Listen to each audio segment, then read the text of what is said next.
Hey guys! Welcome back to my channel, and for today's video I will share you guys about how I verify my GCash without using a government IDs as a student.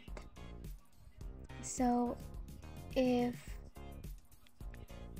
wala kayong mga valid IDs or mga government IDs, ituturo ko sa inyo kung paano ko siya na-verify without yung mga IDs na yon, no?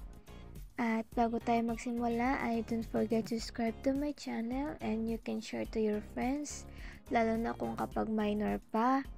And sana guys, panoorin nyo to hanggang sa huli because this is all for you guys para ma-verify na din ng yung GCash. So, i-share nyo guys and tapusin nyo tong video nyo to hanggang dulo and let's start. Pero guys, bibitinin ko muna kayo kasi gusto ko kasi explain yung experience ko about dito sa GCash because nung minor pa lang ako is marami akong gustong i-open account, no? Lalo na sa mga GCash. Kasi ang GCash ay sikat sa mga stores or sa mga nagpapadala ng mga pera, and dahil nahihirapan din akong mag-receive ng money sa mga relatives ko, so pumunta ako sa isang branch na i-share ko mamaya ang branch na ito, tapos i-explain ko sa inyo guys kung paano yung proseso and paano ko na-verify yung GCash ko as ay student pa nun. Student pa ako. Tapos explain ko din sa inyo guys kung ano yung mga fill up ko or paano ako na-verify ng 1 week ata yun or 3 days lang. So importante talaga guys itong GCash ito sa atin. So start na tayo guys.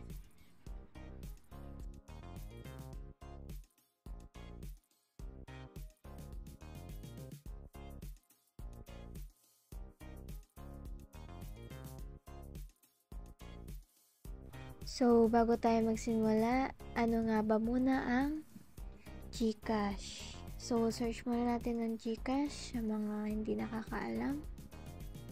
Ayan. So, yung GCash guys is part siya ng Globe. And kaya nga GCash, diba? And ito yung pinaka number 1 sa finance or sa tungkol sa pera. And sa mga hindi pa nakakaalam, ito yung laging popular, no, sa mga stores, and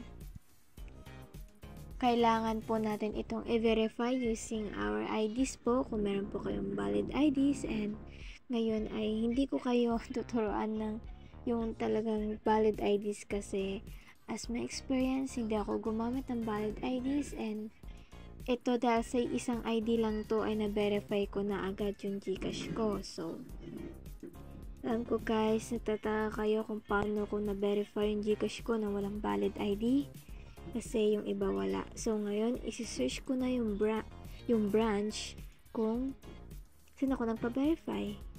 So as a student, sa mga student na kagaya ko, ay pumunta ako sa Billerica.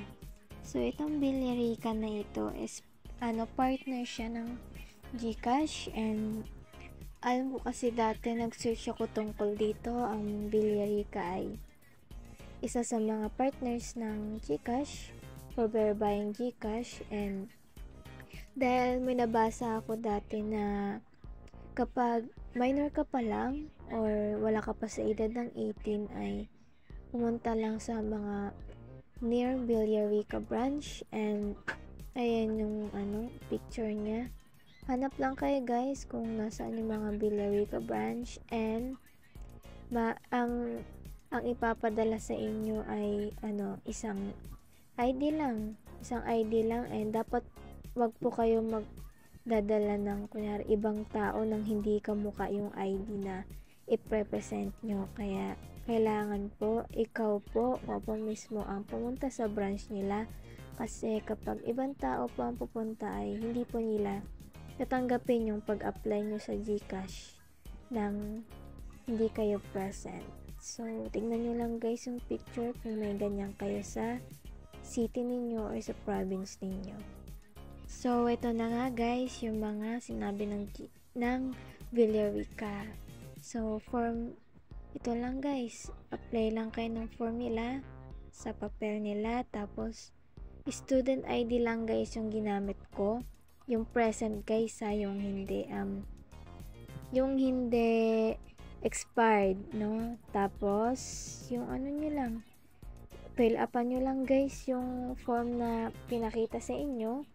Tapos, pag na fill up nyo na yun, dapat guys, present address ang ilalagay nyo. Dapat kung ano yung nasa ID ninyo ay tama, no? Kasi kung pag na-verify na kasi yung GCash nyo, doon magte-text na yung GCash ay sabihin verify ka na. So, tama dapat yung phone number na ilalagay ninyo. Tapos, pagkatapos nun ay pipicturan po kayo na may logon GCash. Na may kasama ata yung form para ipapresent nila yun, ipapasa nila yun sa GCash.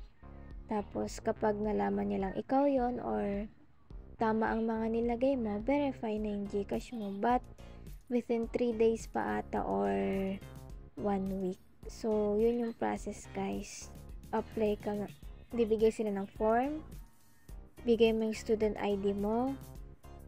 Tapos, kung student ka, student ang present na school year yan dapat present na school year. Tapos, ayun, picture na. Picture lang yung with the form and the logo of GCash.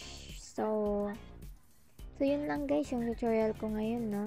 Thank you for watching and sana may matutunan kayo at pwede nyo siyang i-share sa mga kaibigan nyo na balak gustong mag-GCash. And yun lang guys, thank you for watching. Don't forget to subscribe to my channel. Basta guys, sundin nyo lang yung mga payo ko or yung mga tutorial ko sa inyo.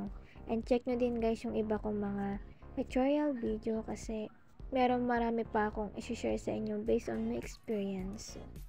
Sa mga minors dyan or students na kagaya ko, ipa-verify nyo na guys yung GCash nyo para pag may nagpadala sa inyong money ay easy na lang yan. So, hintayin nyo na lang guys yung verification ng GCash pag nakapunta na kayo sa branch ng Villarica. Thank you guys for watching. Bye!